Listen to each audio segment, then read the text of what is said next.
अल्लाह तबारक व ताला ने तुमको कमज़ोर बनाया। तुम पैदा हुए माँ के पेट से कमज़ोर, 6 महीने के थे तो तब भी कमज़ोर, साल भर के थे तो तब भी कमज़ोर, इतने कमज़ोर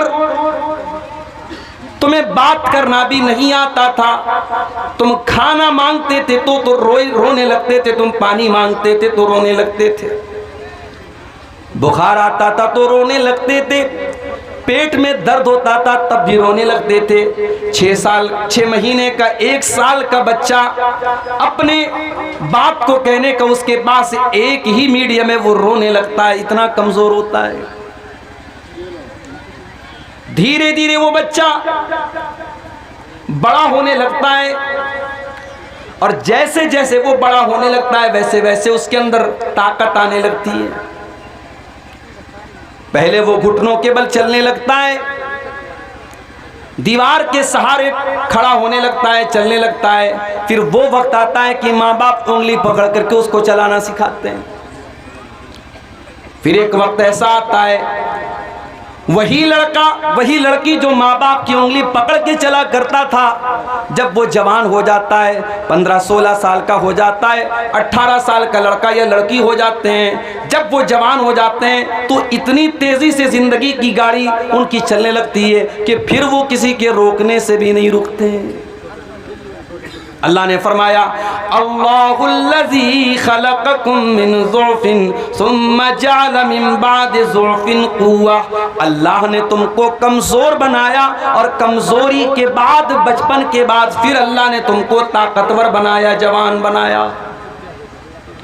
तुम 16 साल के, 18 साल के, 20 साल के हो गए, तुम्हारे अंदर ताकत आ गई, एनर्जी आ गई, शक्ति आ गई।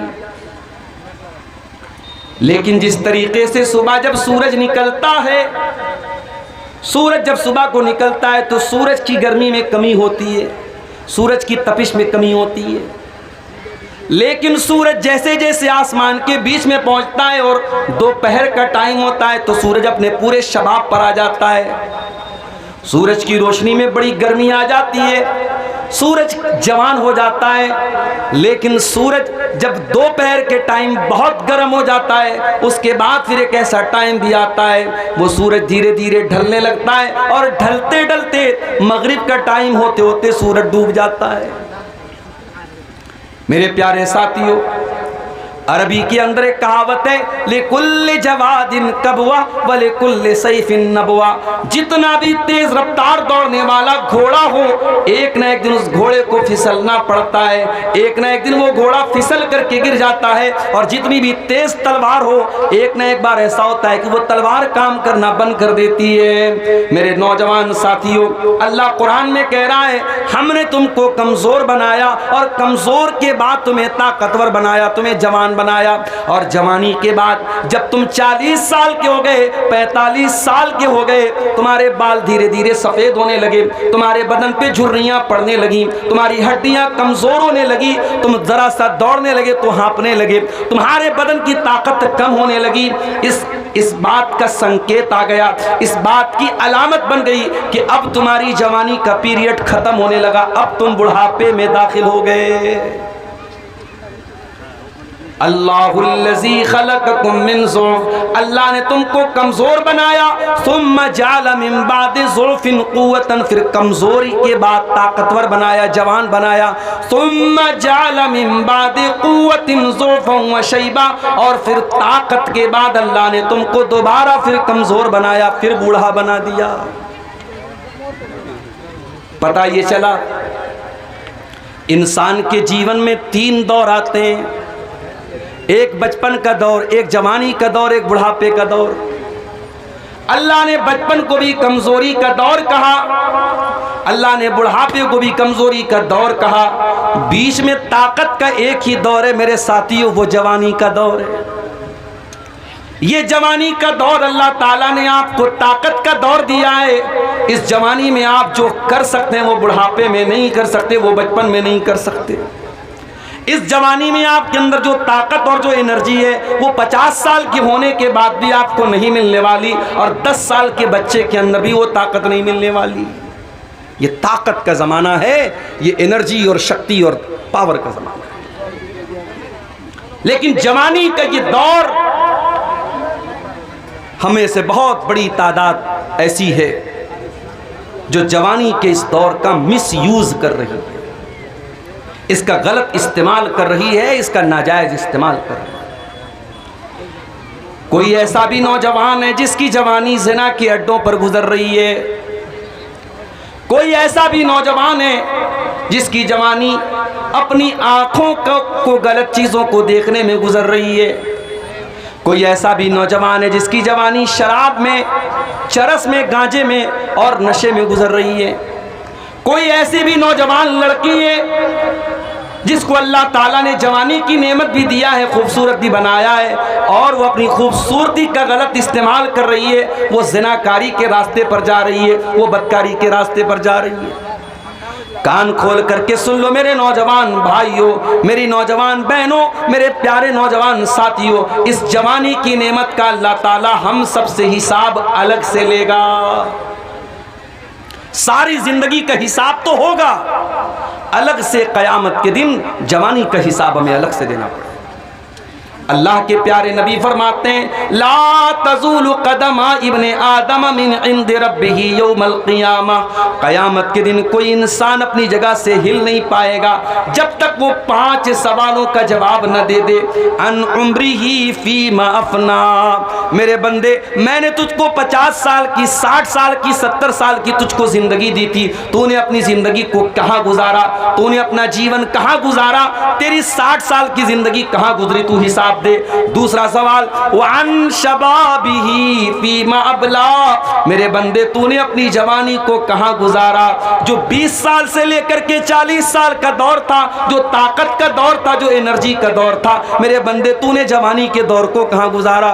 और तीसरा सवाल, वअन मालिही मिन ऐन इक्तसबहू, तूने माल कहाँ से कमाया, बिजनेस करके कमाया, नौकरी करके कमाया, मजदूरी करके कमाया, जुआ के जरिए कमाया, सट्टे के जरिए कमाया, ड्रीम 11 के ऊपर तूने गेम खेल के कमाया, तूने किस तरीके से पैसा कमाया, तू अपनी कमाई का हिसाब दे।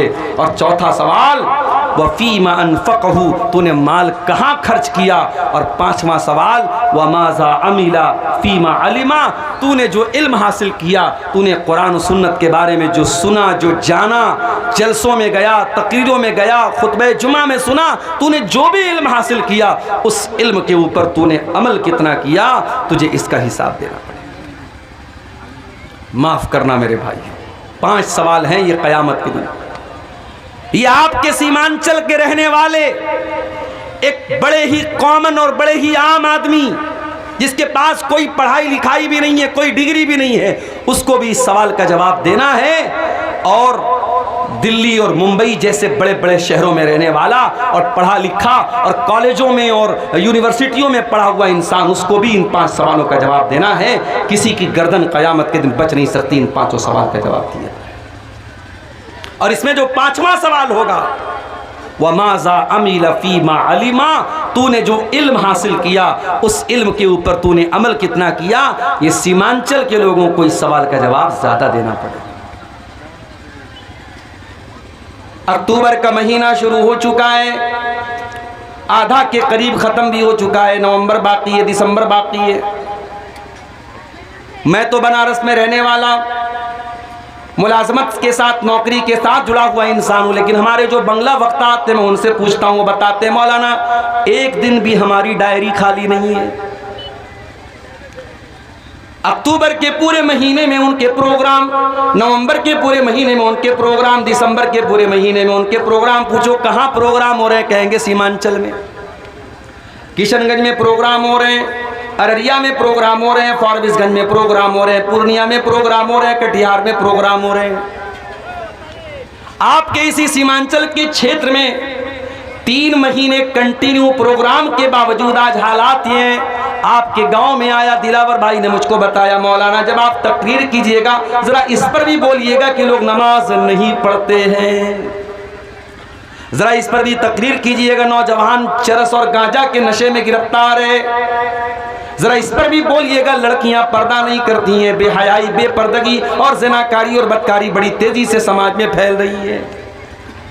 साल के 4-4 महीने कंटिन्यू प्रोग्राम के बावजूद और इंडिया के कोने कोने से उलमा और मुकर्रिरीन को बुलाने के बावजूद अगर सीमांचल के इन छोटे छोटे गांव में अगर नशा पाया जा रहा है, अगर जिना पाया जा रहा है, अगर सूद और सट्टा और लॉटरी पाई जा रही है, मेरे प्यारे साथियों, हमें गौर करने की जरूरत है अपने जलसों के ऊपर, हमें गौर करने की जरूरत है अपने प्रोग्रामों के ऊपर, हमें गौर करने की जरूरत है कि आज इतना बड़ा खर्च करने के बाद और इतने प्रोग्राम करने के बाद समाज आज कहां जा रहा है। आज क्यों दिन ब दिन बुराइयां बढ़ती चली जा रही हैं और दिन ब दिन क्यों नेकियां घटती चली जा रही हैं।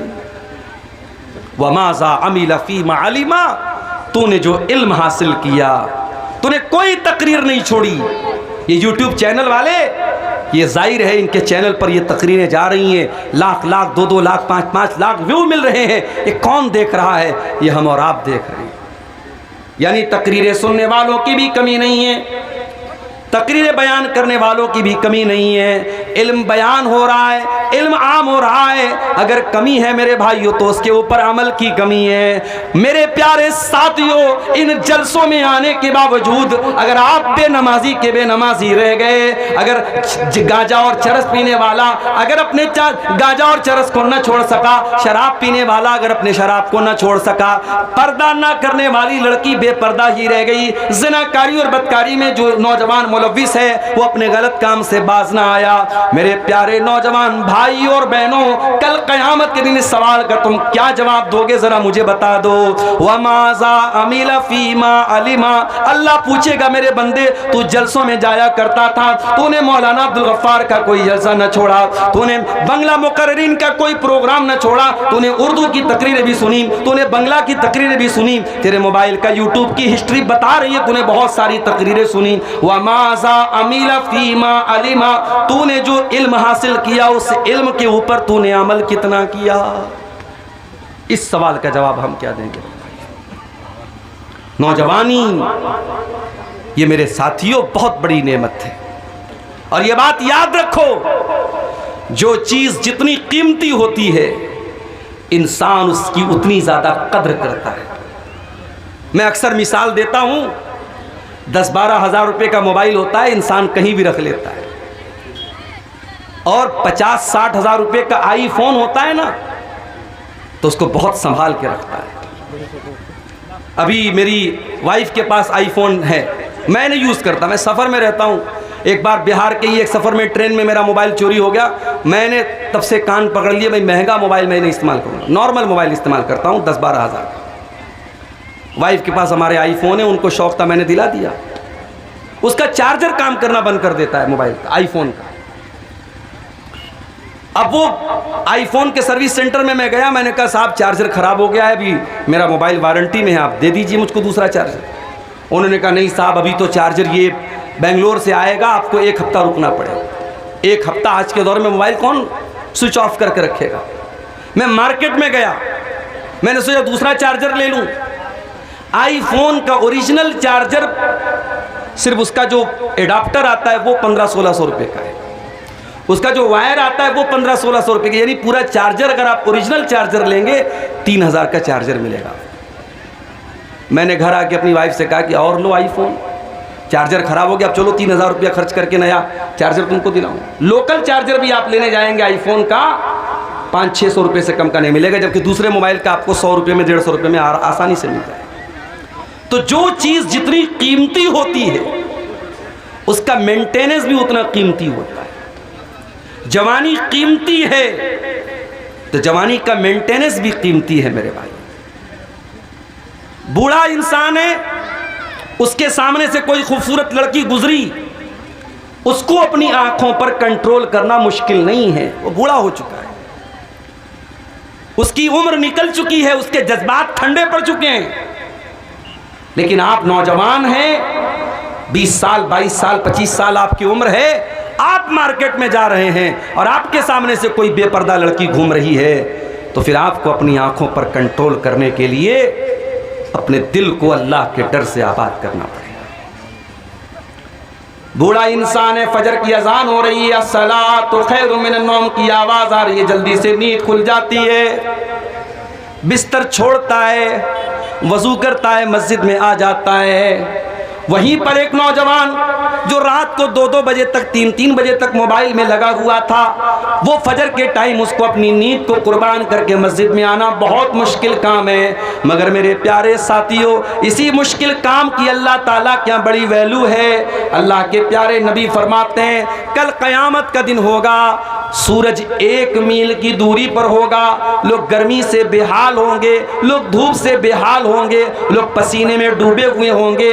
गर्मी के उस आलम में अल्लाह के नबी फरमाते हैं कि अल्लाह ताला 7 लोगों को अपने अर्श का साया देगा। 7 ऐसे खुश नसीब होंगे जिनको अल्लाह ताला अपने अर्श का साया देगा।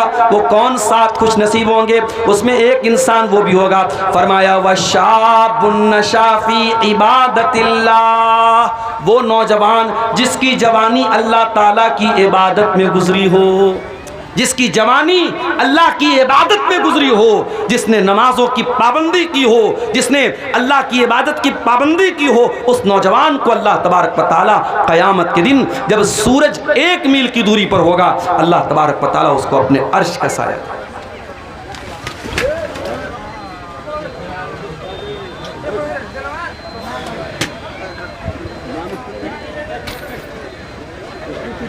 कोई बात नहीं, पीछे वो बैलून वगैरह लगे हुए हैं, वही फूट गए होंगे, कोई मसला नहीं, थोड़ी। तो मेरे भाइयों, जवान इंसान का इबादत में अपने आप को लगाना ये आसान काम नहीं है, मुश्किल काम है। और इस मुश्किल काम को करने का सवाब क्या है? अल्लाह के प्यारे नबी फरमाते हैं वशाबुन नशा फी इबादतिल्लाह, वो नौजवान जिसकी जवानी अल्लाह की इबादत में। आज हमारा नौजवान कहाँ जा रहा है? आज मस्जिदों में जा करके आप देख लें, जलसा हो रहा है, प्रोग्राम हो रहा है। फजर की नमाज में आप इसी इलाके की मस्जिद में जा करके देख लें, आपको बहुत कम नौजवान मिलेंगे जो फजर की नमाज जमात के साथ पढ़ते हैं। अभी मेरे पास एक लड़के का फोन आया, झारखंड का रहने वाला लड़का, मेडिकल की तैयारी कर रहा है कोटा के अंदर। हम जानते हैं कोटा, बस कीजिए, अब थोड़ा शांति बनाए रखिए ना, डिस्टर्ब मत कीजिए। कोटा राजस्थान का एक बड़ा मशहूर शहर है, मेडिकल की तैयारी होती है वहाँ, पूरे इंडिया से लड़के लड़कियाँ वहाँ जाके मेडिकल की तैयारी करते हैं। मेरे पास फ़ोन आया, लड़का रहने वाला कहाँ का है? झारखंड का, पाकुड़ का। कल शाम की बात बता रहा हूँ आपको, मैं इलाहाबाद में था, बनारस से 100 किलोमीटर दूर। उसका फ़ोन आया मेरे पास, उसने कहा मौलाना साहब एक बात आपसे कहनी है। मैंने कहा बताइए क्या बात है? उसने कहा मौलाना साहब मैं कोटा में मेडिकल की तैयारी करने आया हूँ। मैंने 6 महीना पहले एक लड़की को देखा, वो लड़की सर से पैर तक नकाब में रह करके मेडिकल की तालीम हासिल कर रही थी। मैं बहुत खुश हुआ, चलो इस बेहयाई के दौर में हमारी कोई मुसलमान बहन है जो पर्दे के अंदर रह कर के डॉक्टरी की तालीम हासिल कर रही है, मेडिकल की तालीम हासिल कर रही है। मौलाना साहब, उसी लड़की को 6 महीना पहले मैंने मुकम्मल नकाब में और पर्दे में मेडिकल की तालीम हासिल करते हुए और कोचिंग करते हुए देखा था। और अब जो बात मैं आपको बता रहा हूँ, वो लड़का मुझसे फ़ोन पर कहता है मौलाना मैं ये बात इस जज्बे के साथ कह रहा हूँ कि मेरा दिल खून के आंसू रो रहा है। मैं रोते हुए ये बात आपसे कह रहा हूँ मौलाना साहब कि वो लड़की जो 6 महीना पहले इस कोटा शहर के अंदर मुकम्मल पर्दे में आई थी, आज वो लड़की अपने पर्दे को उतार करके, अपने नकाब को उतार करके शलवार और कमीज़ पहने हुए और सर पे दुपट्टा भी है, यानी मालूम हो रहा है कि मुसलमान है। और वो गैर मुस्लिम लड़कों के साथ, उनके साथ घूम रही है, फिर रही है, उनके साथ होटलों में रातें भी गुजार रही है, उनके साथ बदकारियाँ भी कर रही है। ये मंजर देख करके मौलाना साहब मेरा दिल खून के आंसू हो रहा है। किस तरीके से जो घर से जो लड़की नकाब में निकली थी और यहाँ आने के बाद भी जो नकाब में रहा करती थी, कितनी खूबसूरती के साथ आज उस लड़की को इतना बेहया और बेगैरत बना दिया गया कि वो मुशरिकों के साथ, वो अल्लाह को न मानने वालों के साथ, वो बुतों के आगे सजदा करने वालों के साथ, वो शर्मगाह की इबादत करने वालों के साथ रंगरलियाँ मना रही है। मौलाना साहब हमारी गैरत कहाँ मर गई? वो नौजवान रो रहा है और फ़ोन पर मुझको ये मामला बता रहा है और कह रहा है कि आप मुझे बताइए कि मैं क्या करूं। मैंने कहा मेरे भाई, जो बात तुम मुझे बता रहे हो ये कोई नई बात नहीं, तुमने एक मिसाल देखी है, इस तरीके की सैकड़ों मिसालें हर शहर में आज मौजूद है। कोई मुसलमानों की बस्ती और मुसलमानों का इलाका खाली नहीं है जहां ये वबा और ये जरासीम जहां न पहुंच चुके होंगे। कल तक दिल्ली से खबरें आती थी, मुंबई से, कलकत्ता से खबरें आती थी, मुसलमान लड़की गैर मुस्लिम के साथ भाग गई, काफिर हो गई, मुर्तद हो गई। अब कटिहार से भी खबरें आना शुरू हो गई हैं, अब पूर्णिया और किशनगंज से भी हालात और वाक़यात मिलने लगे, अब बनारस और मऊ से भी वाक़यात मिलने लगे, अब छोटे छोटे शहरों से भी ये वाक़यात मिलने लगे। आज मुसलमान लड़कियां गैर मुस्लिमों के साथ बाकायदा मुर्तद हो रही हैं, इस्लाम को छोड़ रही हैं और उनके मज़हब में दाखिल। मेरे प्यारे भाइयों, इस्लामी तारीख में ऐसा दौर कभी नहीं देखा गया।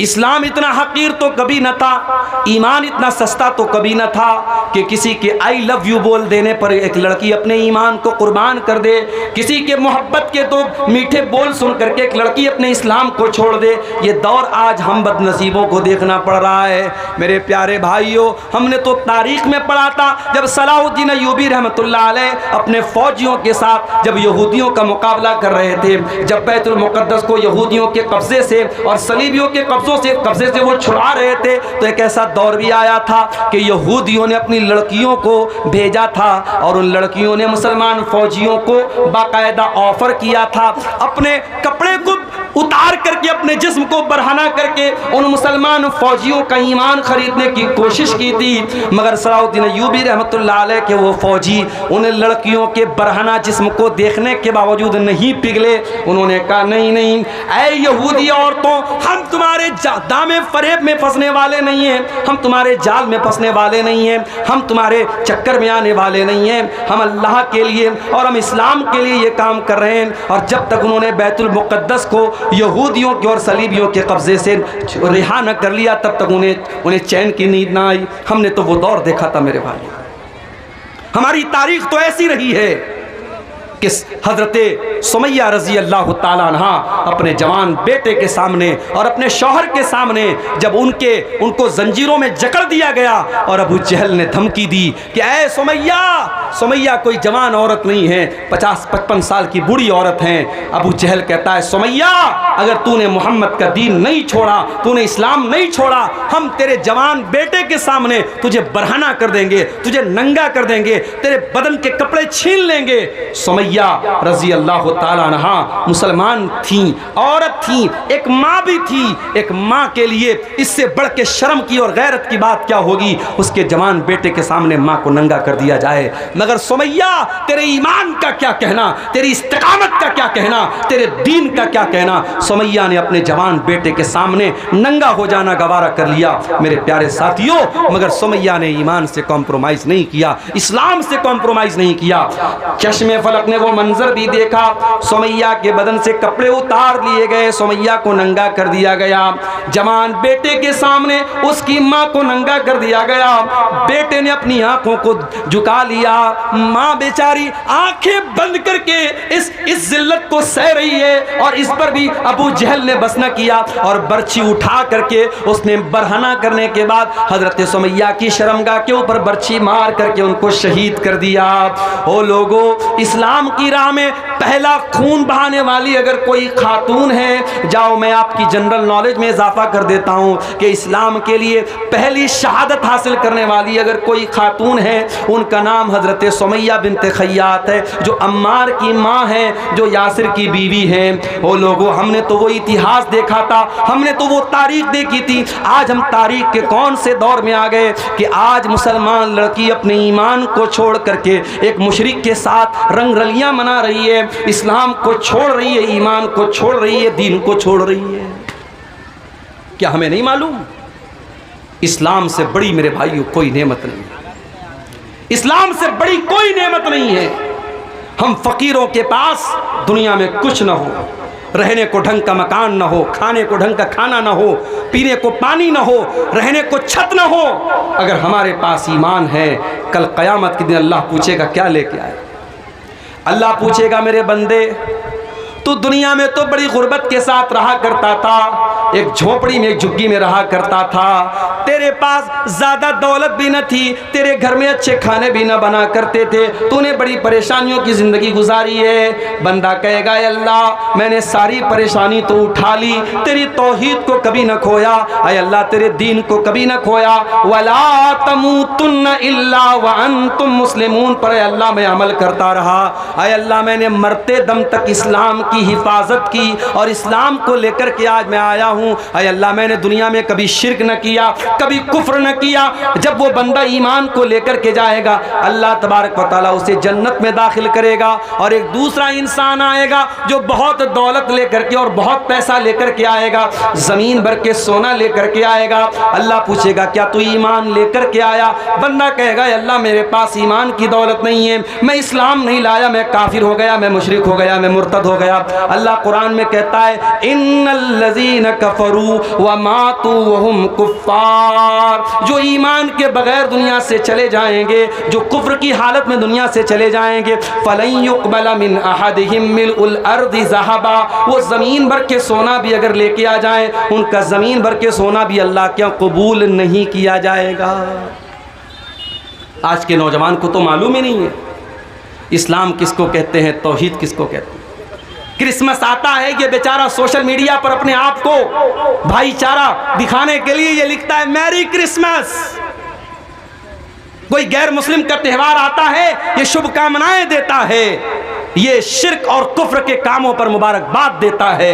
मेरे प्यारे साथियों, शराबी शराब पीता है, गलत काम करता है, ज़िनाकार ज़िना करता है, गलत काम करता है, नशा करने वाला नशा करता है, गलत काम करता है, चोरी करने वाला चोरी करता है, गलत काम करता है, मगर शिर्क से बड़ा कोई पाप नहीं है, शिर्क से बड़ा कोई गुनाह नहीं है। अल्लाह की धरती पर रहकर, अल्लाह का दिया हुआ खाकर, अल्लाह की ऑक्सीजन में सांस लेकर, अल्लाह की ज़मीन में रह कर के इंसान जब अल्लाह के साथ शिर्क करता है, इतना बड़ा पाप है, अल्लाह इस पाप को कभी माफ़ नहीं करेगा।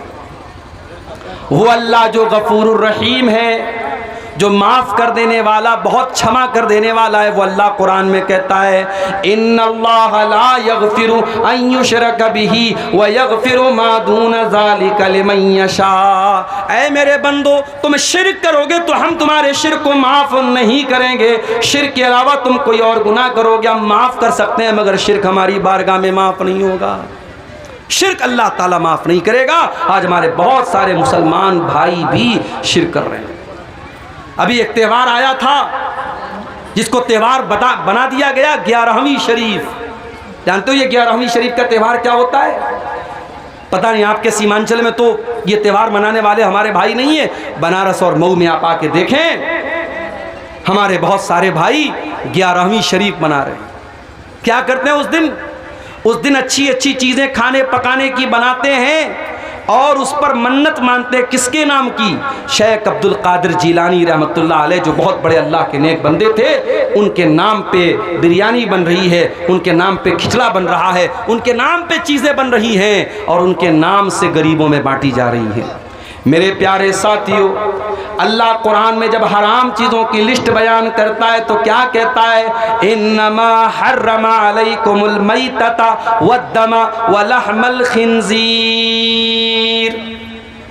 अल्लाह तुम पर हराम कर रहा है किस चीज़ को? मुर्दार को और सूअर के गोश्त को, वमा ओहिल्ला लिगैरिल्लाह, और जिस चीज़ पर अल्लाह के सिवा किसी और का नाम लिया जाए, जिस बकरे को अल्लाह के सिवा किसी और के नाम से ज़बह किया जाए, जिस खाने को अल्लाह के सिवा किसी और के नाम से उसको चढ़ावा चढ़ाया जाए, मन्नत मानी जाए, वो सूअर के गोश्त की तरह हराम है, वो मुर्दार की तरह हराम है। आज कितने नौजवान हैं जो ये तमाम चीज़ें खा रहे हैं।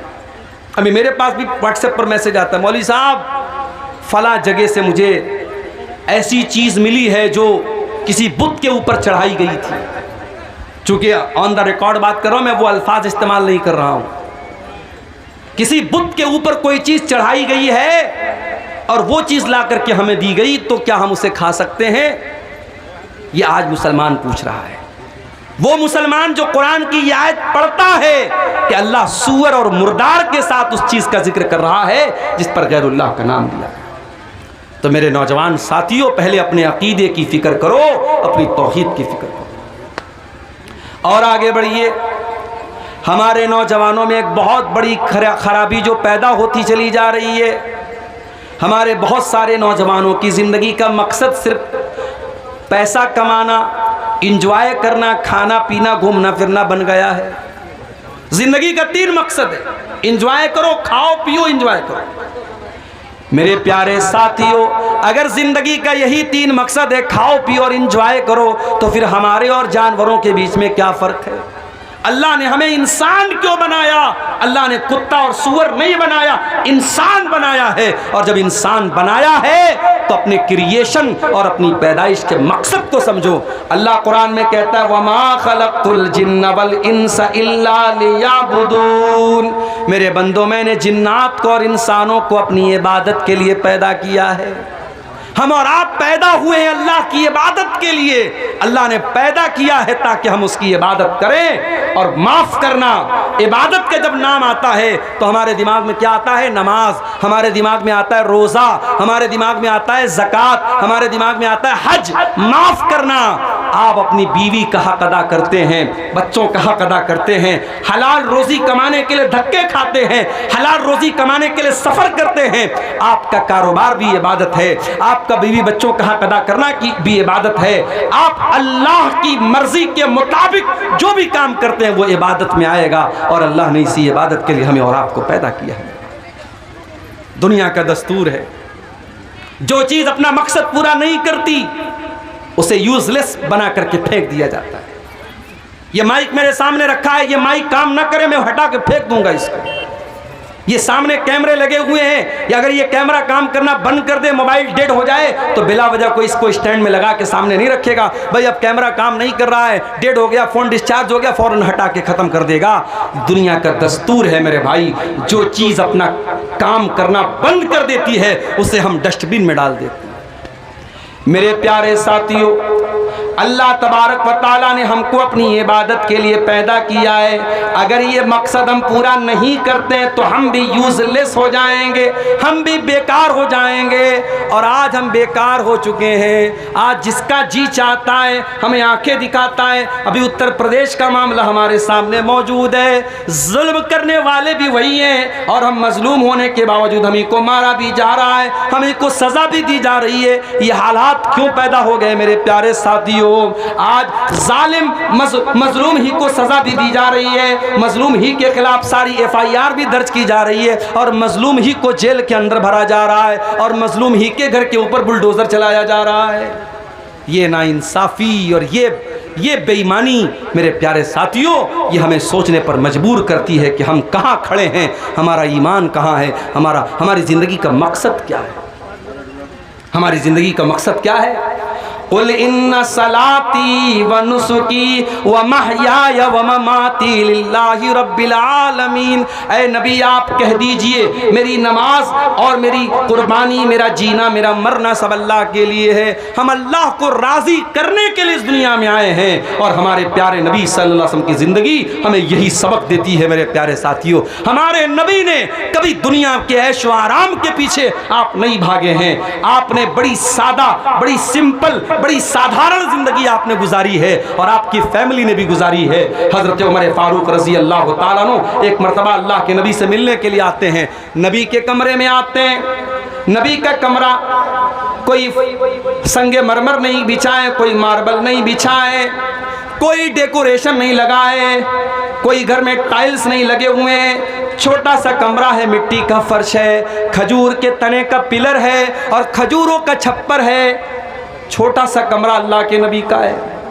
हज़रत उमर आते हैं, एक चटाई पर अल्लाह के नबी लेटे हुए हैं, एक लकड़ी का छोटा सा प्याला किनारे रखा हुआ है, थोड़ी सी जौ रखी हुई है, एक छोटा सा मशकेज़ा चमड़े का बर्तन जिसमें पानी भरा जाता है वो रखा हुआ है। ये नबी के कमरे का फर्नीचर है, ये नबी के कमरे का सामान है, ये नबी की प्रॉपर्टी है। हज़रत उमर फारूक की आंखों से आंसू आ जाते हैं। हज़रत उमर फारूक कहते हैं, अय अल्लाह के नबी, कैसर और किसरा तो बड़े आराम से अपने अपने महलों में रहते हैं। अय अल्लाह के नबी, रूम का बादशाह तो अपने महलों में आराम से रहता है, ईरान का बादशाह तो अपने महल में आराम से रहता है, और आप अल्लाह के नबी होकर के इतनी सिंपल लाइफ गुजार रहे हैं, इतनी सादा लाइफ गुजार रहे हैं। अल्लाह के नबी फरमाते हैं, यब्नल खत्ताब, ऐ उमर इब्ने खत्ताब, अमा तरज़ा अन तकून लहुमुद दुनिया व तकून लना आखिरा। ऐ उमर, क्या तुम ये पसंद नहीं करोगे कि कैसर व किसरा को दुनिया मिल जाए और तुम्हारे नबी को आखिरत की नेमतें मिल जाएं?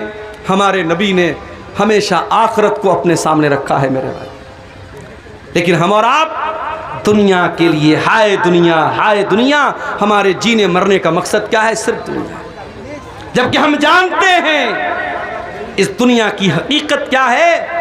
अल्लाह के नबी फरमाते हैं, लौ कानत दुनिया तादिलु इंदल्लाहि जनाह बऊज़तिन मा सकल्लाहु मिन्हा काफिरा। अगर दुनिया की हकीकत अल्लाह के नज़दीक अगर मच्छर के पर के बराबर भी होती तो अल्लाह किसी काफिर को एक घूंट पानी भी न देता।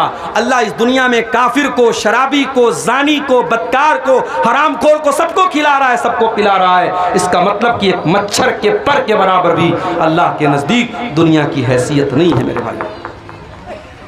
और आगे बढ़िए, यही वो दुनिया है जिसको कमाने के लिए आज हमारा नौजवान हराम रास्ते अपना रहा है, लॉटरी खरीद रहा है, जबकि उसको मालूम है कि उसके मजहब में लॉटरी हराम है। सूद खा रहा है, जबकि उसको पता है कि मेरे मजहब में सूद इतना बड़ा गुनाह है। अल्लाह के नबी फरमाते हैं कि सूद के 70 से ज़्यादा दर्जे हैं, जिसमें सबसे हल्का दर्जा ये है, अय्यन की हर रजुल उम्महू, के इंसान अपनी सगी माँ के साथ जिना करे। सगी माँ के साथ जिना करने से बड़ा गुनाह है सूद खाना। हमारा नौजवान आज सूद खा रहा है। मेरे पास इसी बिहार से, मधुबनी साइड से फोन आया एक नौजवान लड़के का जो अपनी बहन का इलाज कराने के लिए परेशान था। उसने कहा, मौलाना साहब मेरी बहन बहुत बीमार है, इलाज कराना चाहता हूँ, कुछ मदद कर दीजिए। मैंने कहा, मेरे भाई मैं तो तुम्हारे गांव में गया हूँ, बड़े पैसे वाले लोग हैं तुम्हारे गांव में, तो अपने गांव के किसी आदमी से कहो कर्जा ले लो, मदद मांग लो, कर्जा ले लो। उसने कहा, मौलाना साहब मेरे गांव में बहुत मुसलमान पैसे वाले हैं, मुझको कर्जा भी देने को तैयार हैं, मगर मैं कर्जा लेने को तैयार नहीं हूं। मैंने कहा, क्यों? उसने कहा, वो कर्जा जो मुझको देंगे, अगर 1 लाख देंगे तो उनको 1,10,000 चाहिए, वो 1 लाख देंगे तो उनको 1,20,000 चाहिए, वो कर्जा देंगे तो ब्याज पर देंगे, सूद पर देंगे, और मैं सूद देना नहीं चाहता। ये हालात आज मुसलमान कौम के हैं, जिनके मजहब में ये सिखाया गया कि कर्जा के ऊपर कोई प्रॉफिट नहीं कमा सकते।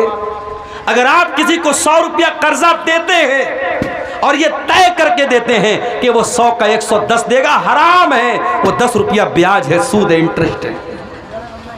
अगर आप किसी को 100 रुपया कर्जा देते हैं और ये तय करके देते हैं कि वो 100 रुपया कर्जा आपको लौटाएगा और साथ में आपको चाय पिलाएगा, तो वो चाय भी आपके लिए क्या हो रहा है भाई?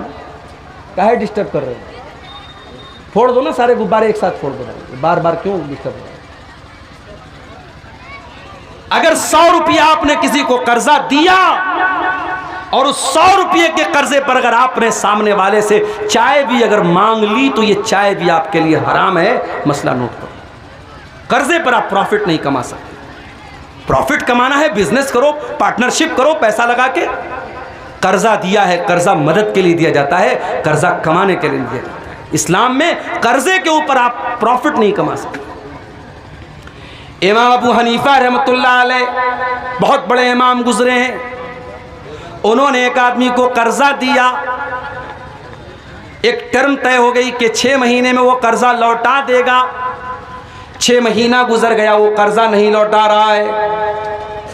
वो टेलीफोन का ज़माना नहीं था, मोबाइल का ज़माना नहीं था, वरना आज तो लोग व्हाट्सएप कर दे, कॉल कर दे कि भाई मेरा पैसा लौटा दो। इमाम साहब उस कर्जदार के घर गए अपना पैसा मांगने के लिए, अपना पैसा लेने के लिए। इमाम साहब उस आदमी के दरवाजे पर गए। गर्मी का मौसम है, धूप निकली हुई है और उस इंसान के आंगन में, उसके घर के आंगन में एक पेड़ है, एक दरख्त है। इमाम साहब दरवाजे पर खड़े हैं।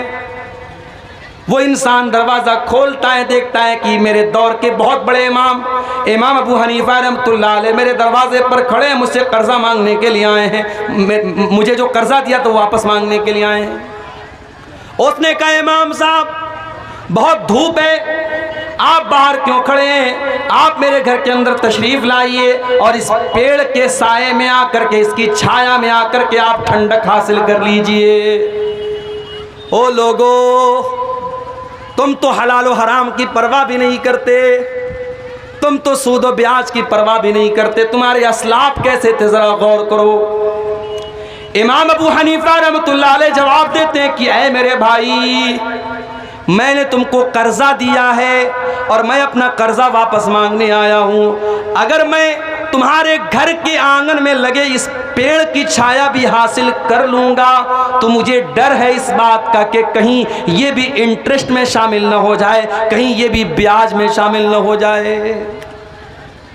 मुझे इस बात का डर है कि मैं चूंकि तुमको कर्जा दिया है, ऐसे आया होता, मेहमान के तौर पे आया होता, तुम्हारे घर बैठ के एक गिलास पानी भी पी लेता, मगर मैं कर्जा मांगने आया हूँ, अपना कर्जा वापस मांगने आया हूँ। और अगर आज मैं तुम्हारे पेड़ के नीचे मैंने छाया हासिल कर ली तो मुझे इस बात का डर है कि कहीं ये भी हराम ना हो जाए, ये भी सूद में शामिल ना हो जाए। मेरे प्यारे साथियों, इस्लाम इस कदर सेंसिटिव दीन है। इस्लाम हमें एक दूसरे की मदद करना सिखाता है, एक दूसरे की मजबूरी से फ़ायदा उठाने की तालीम इस्लाम नहीं देता है।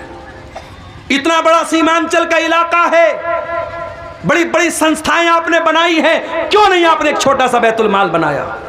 छोटे छोटे व्यापारी जो 10,000 15,000 रुपया कर्जा लेकर के एक छोटा मोटा कारोबार शुरू कर सकते हैं, 15,000 20,000 रुपया वो बैंक से जाकर के लोन लेते हैं, और जब बैंक से लोन लेते हैं तो हर महीना वो जब उसकी किस्तें चुकाते हैं तो वो पैसा उसमें ब्याज के साथ देते हैं। मेरे प्यारे साथियों, आज पूरी कौम ब्याज और सूद के दलदल में धंसती चली जा रही है, और कौम में जो पैसे वाले लोग हैं उन्हें जर्रा बराबर शर्म और गैरत नहीं आती कि कौम के उन गरीबों को हम इस दलदल से निकाल दें, बगैर किसी इंटरेस्ट के और बगैर किसी प्रॉफिट के। नॉन प्रॉफिटेबल आप कर्जों को दीजिए मेरे भाइयों, ताकि समाज को सूद और ब्याज से बचाया जा सके। लॉटरी खेली जा रही है, 5 रुपये की लॉटरी लगा करके 5 लाख रुपये का सपना देखा जा रहा है, इस्लाम में हराम है।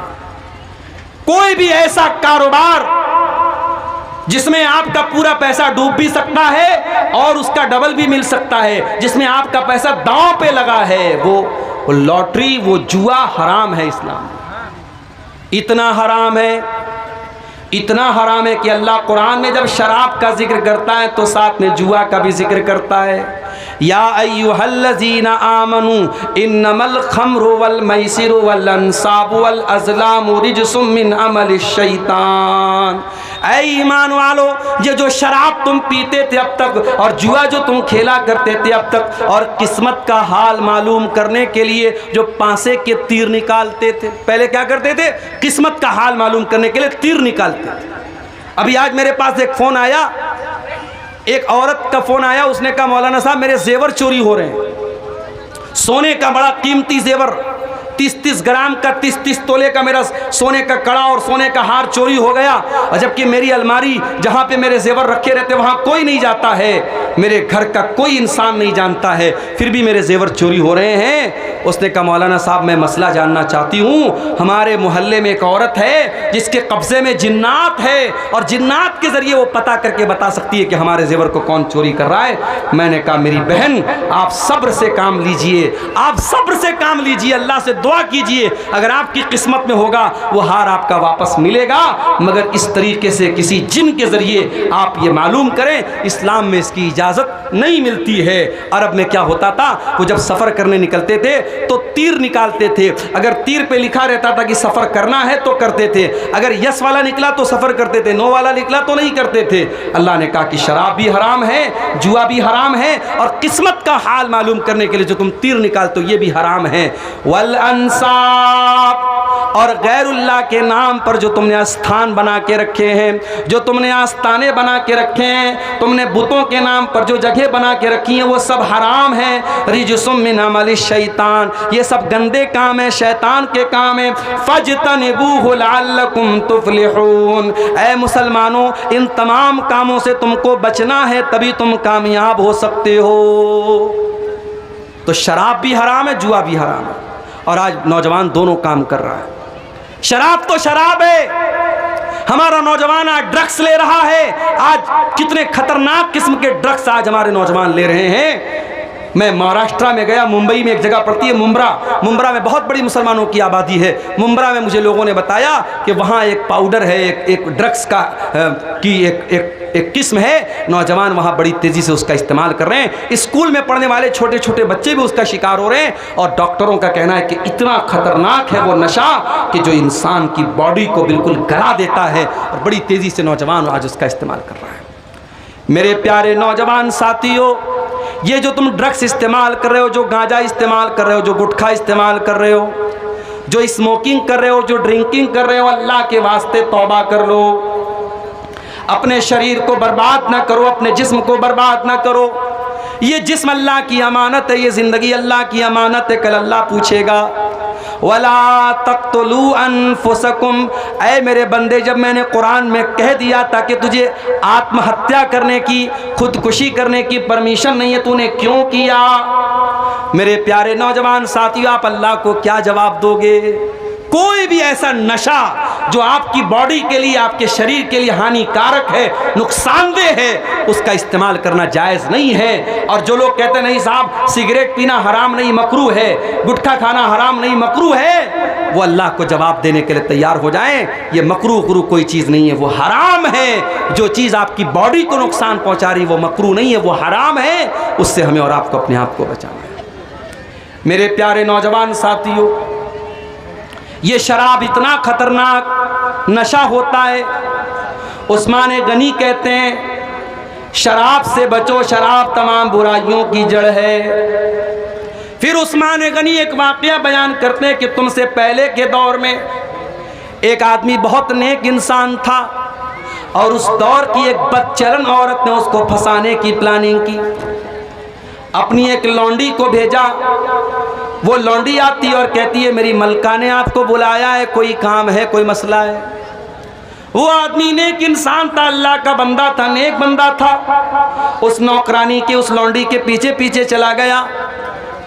जब वो उस नेक इंसान को लेकर के जाती है, एक कमरे में जाकर के कमरा बंद कर देती है, उसके बाद अगले कमरे में जाकर के उसका भी दरवाज़ा बंद कर देती है।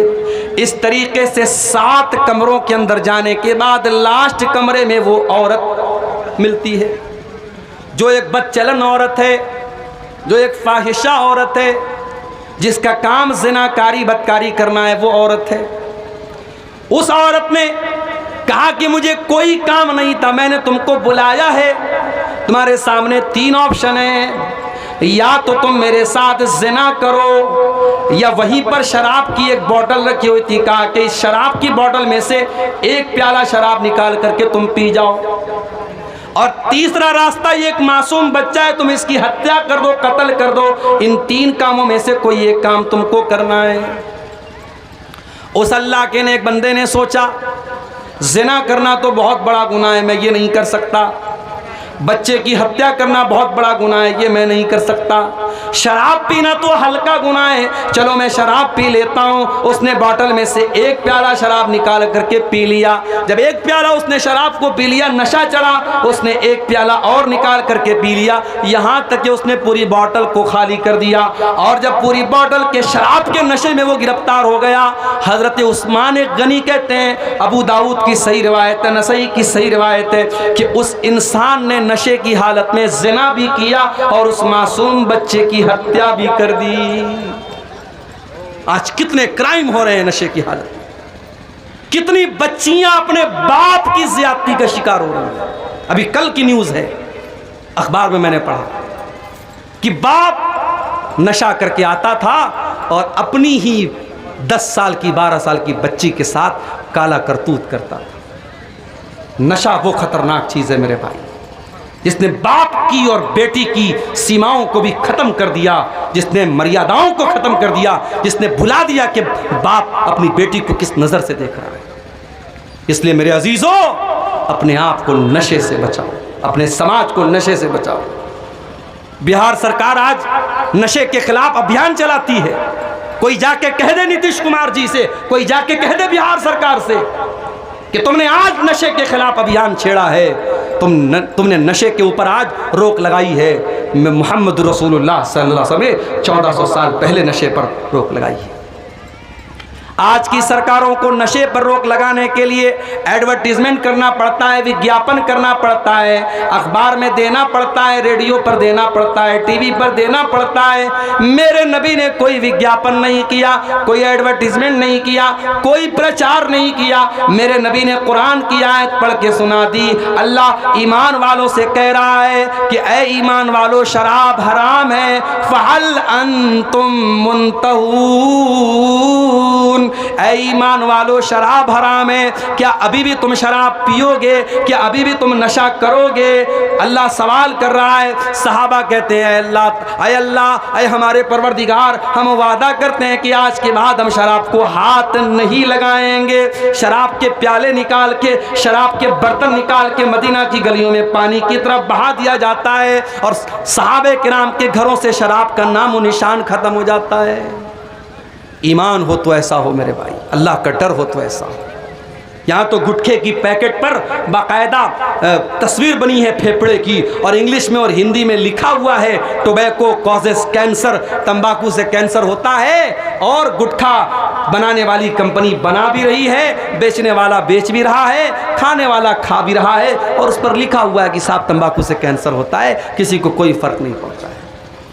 इस्लाम ऐसा दीन नहीं है मेरे भाई।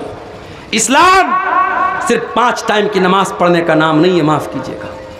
इस्लाम आपकी तरबियत करता है। अगर आप एक सच्चे मुसलमान हैं तो आपका कैरेक्टर कैसा है, आपका किरदार कैसा है, आप अपनी बीवी के लिए शौहर कैसे हैं, आप अपने बच्चों के लिए बाप कैसे हैं, आप समाज के लिए इंसान कैसे हैं, इस्लाम ये सारी चीज़ें भी तय करता है। अगर आप नमाजी तो बन गए मगर अपनी बीवी के लिए अच्छे शौहर नहीं हैं, अपने बच्चों के लिए अच्छे बाप नहीं हैं, अपने पड़ोसी के लिए अच्छे पड़ोसी नहीं हैं, आपकी ज़ात से समाज को तकलीफ पहुँच रही है, आपकी ज़ात से पड़ोसी को तकलीफ पहुँच रही है, आप लोगों का जीना हराम कर रहे हैं, तो माफ़ कीजिएगा, ये इस्लाम की तालीम नहीं है, ये मोहम्मद रसूलुल्लाह की तालीम नहीं है। मेरे नौजवान साथियों, आज इन चीज़ों का जायज़ा लेने की जरूरत है। अपनी माँ बहनों से भी कहना चाहूँगा, अपनी जिम्मेदारियों को समझो। आज मुसलमान औरत दुनिया के लिए बहुत बड़ा चैलेंज बन चुकी है। डॉक्टर जाकिर नायक साहब हमारे पड़ोसी मुल्क में गए, एक न्यूज़ एंकर ने जो उनसे बातचीत कर रही थी, बेपर्दा उनके सामने बैठी हुई थी। डॉक्टर जाकिर नायक साहब ने कहा कि अगर कोई खूबसूरत औरत मेकअप करके, सज संवर करके किसी मर्द के सामने आधा घंटा बैठी है और मर्द के दिल में कोई हलचल नहीं हो रही है, मर्द को कोई फर्क नहीं पड़ रहा है, तो उस मर्द को जा करके अपना इलाज कराना चाहिए। इतना कह दिया डॉक्टर जाकिर नायक। हालांकि मैं एक बात और बोल दूं आपको, डॉक्टर जाकिर नायक साहब जब से इंडिया से गए हैं, पहले यहाँ थे, अहले हदीस उलमा के साथ रहते थे। उनकी जो टीम थी उसमें ज़्यादातर अहले हदीस उलमा थे। मौलाना सनाउल्लाह मदनी साहब, मौलाना शमीम फौजी साहब, आपके बिहार के शेख अशफाक सलफ़ी साहब, और बहुत सारे अहले हदीस उलमा उनकी टीम में शामिल थे। उस वक्त डॉक्टर जाकिर नायक की जो सोच थी वो अलग थी, और अभी जो उनकी सोच सामने आ रही है उनके बयानात से, वो बहुत अलग हो चुकी है। अब वो अहले हदीसों को भी एक फ़िरका कहते हैं। उनसे पूछा जाता है कि आपके आइडियल कौन है, किसी एक भी अहले हदीस आलिम का नाम नहीं लेते, उन उलमा का नाम लेते हैं जिनके अकीदे में, मनहज में ख़राबी पाई जाए। इसलिए हमारे वो अहले हदीस नौजवान जो अब तक डॉक्टर जाकिर नायक को अहले हदीस समझते थे, मानते थे, वो होशियार हो जाएं। अब जब डॉक्टर जाकिर नायक खुद को भी अहले हदीस नहीं मानते हैं तो हमें ये गलती करने की ज़रूरत नहीं है। उनके अच्छे काम का हम सपोर्ट करेंगे। गैर मुस्लिमों के दरमियान उन्होंने जो भी इस्लाम की तबलीग की है या कर रहे हैं, हम करेंगे, मगर आज के उनके बयानात ये बता रहे हैं कि बहुत फ़र्क आ चुका है, और इससे हमें और आपको एक सबक मिलता है। सीमांचल के इलाके में आप रहते हैं, अल्लाह का शुक्र अदा कीजिए। अगर आपके गांव में कोई एक भी मज़ार नहीं है, कब्र नहीं है, शिरक नहीं है और हराम और बिदअत का काम नहीं हो रहा है, अल्लाह का शुक्र अदा कीजिए। आपके बच्चे ऐसे माहौल में बड़े हो रहे हैं, वो शिरक होता हुआ नहीं देख रहे हैं, वो बिदअत होता हुआ नहीं देख रहे हैं। माहौल का बहुत असर पड़ता है। आज मलेशिया में डॉक्टर जाकिर नायक साहब रहते हैं और यहाँ की अहले हदीस जमात से जो उनका कनेक्शन टूटा है, उसका असर अब उनकी स्पीच पर, उनके बयान पे साफ नजर आ रहा है। तो उन्होंने उस औरत से कहा कि अगर कोई मर्द मेकअप करने वाली लड़की के सामने आधा घंटा बैठा है और उसको कोई फर्क नहीं पड़ रहा है, तो उस मर्द को अपना इलाज करना चाहिए। अब साहब, हमारे पड़ोसी मुल्क की जो मीडिया है उसमें बवाल हो गया। डॉक्टर जाकिर नायक तो बड़ी गंदी सोच के इंसान हैं और उन्होंने ऐसी बात कह दी, ये है वो है। हालांकि उन्होंने जो बात की 100% सच्ची बात है।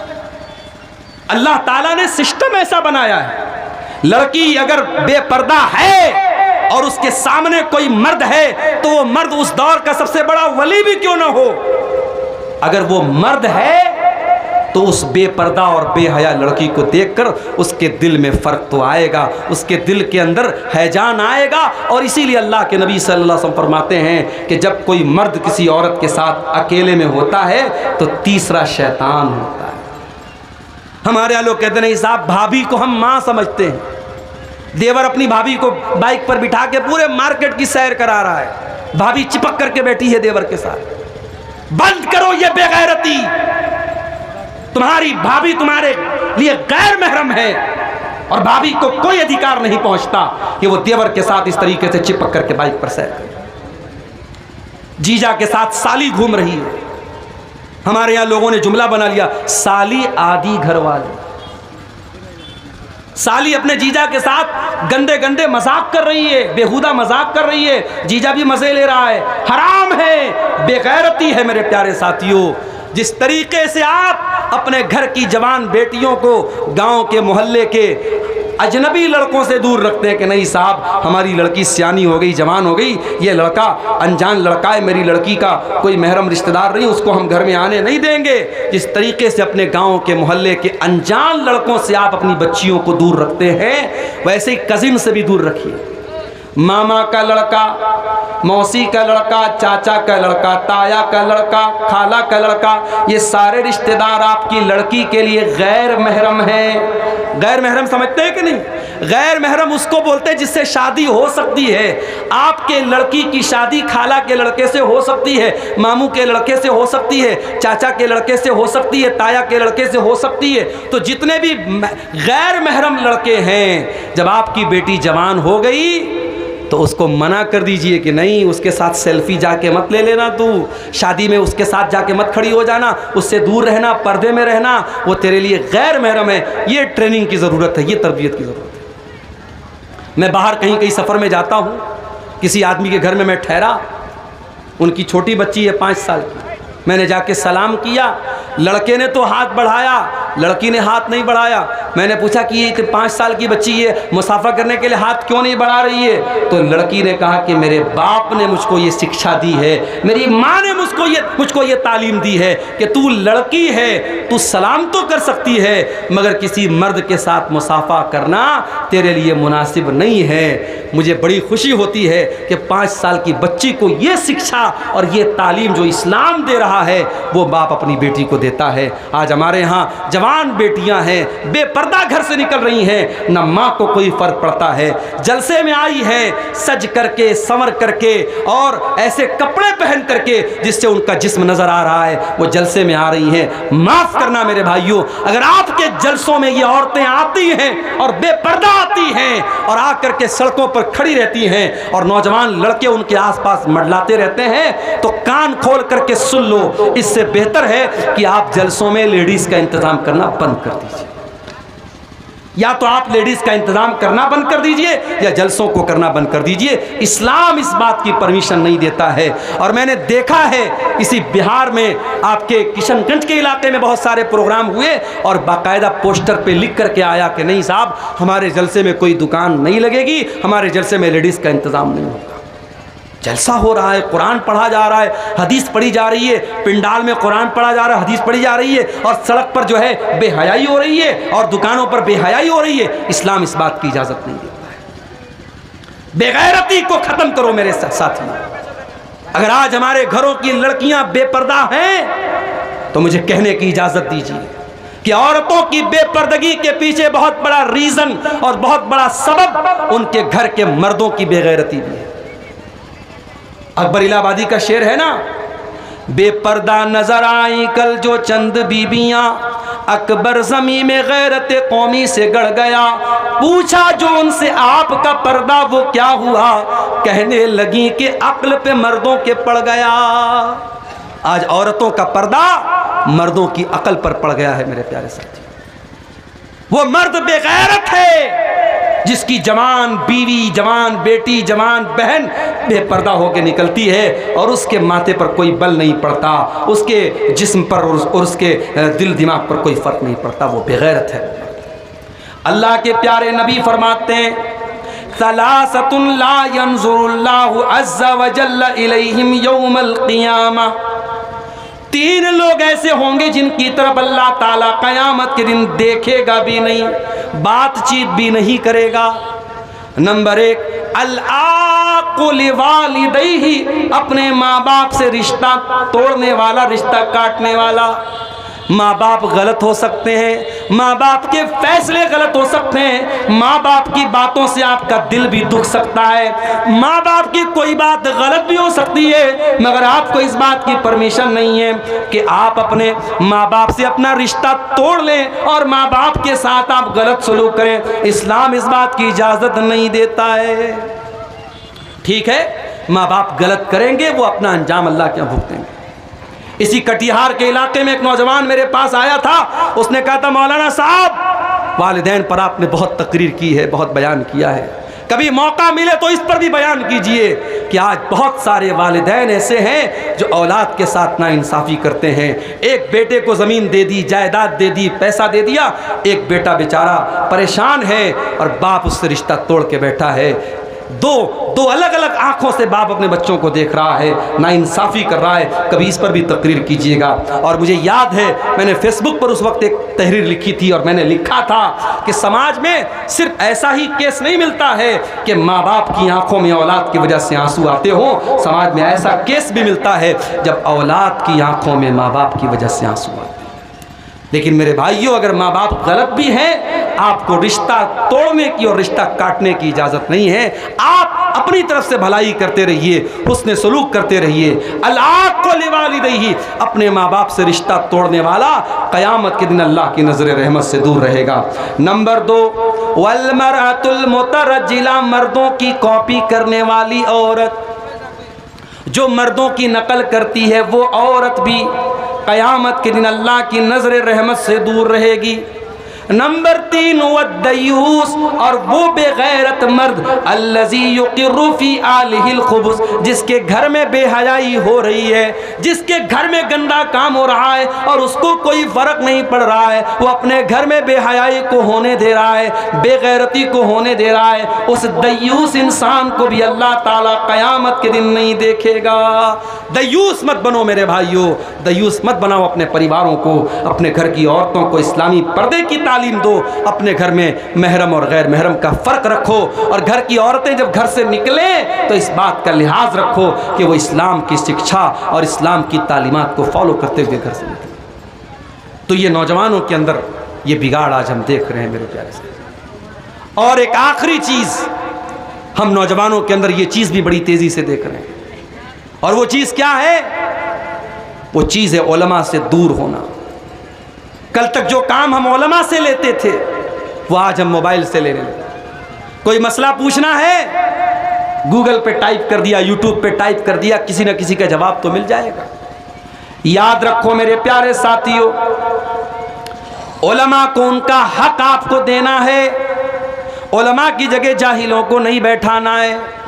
अगर आपने उलमा की जगह जाहिलों को बिठा दिया, आपके बड़े बड़े मुफ्ती जो हो जाएंगे वो जाहिल हो जाएंगे, उलमा के जाने के बाद और उलमा के ख़त्म हो जाने के बाद आपके गांव के जो सरपंच बनेंगे वो जाहिल होंगे, आपके फैसले जो करेंगे वो जाहिल होंगे, आपकी मस्जिद पर खुतबा देने वाले जाहिल होंगे, आपके मदरसों में शेखुल हदीस बन जाने वाले जाहिल हो जाएंगे अगर आपने उलमा को उनका हक़ नहीं दिया।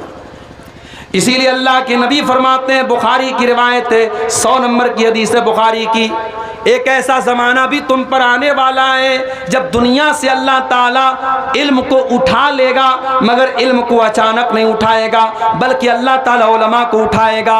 और जब दुनिया से उलमा ख़त्म हो जाएंगे, इत्तख़ज़न्नासु रुऊसन जुहाला, लोग जाहिलों को अपना सरदार बना लेंगे, लोग जाहिलों को मुफ्ती बना लेंगे, जाहिलों से फतवा पूछेंगे।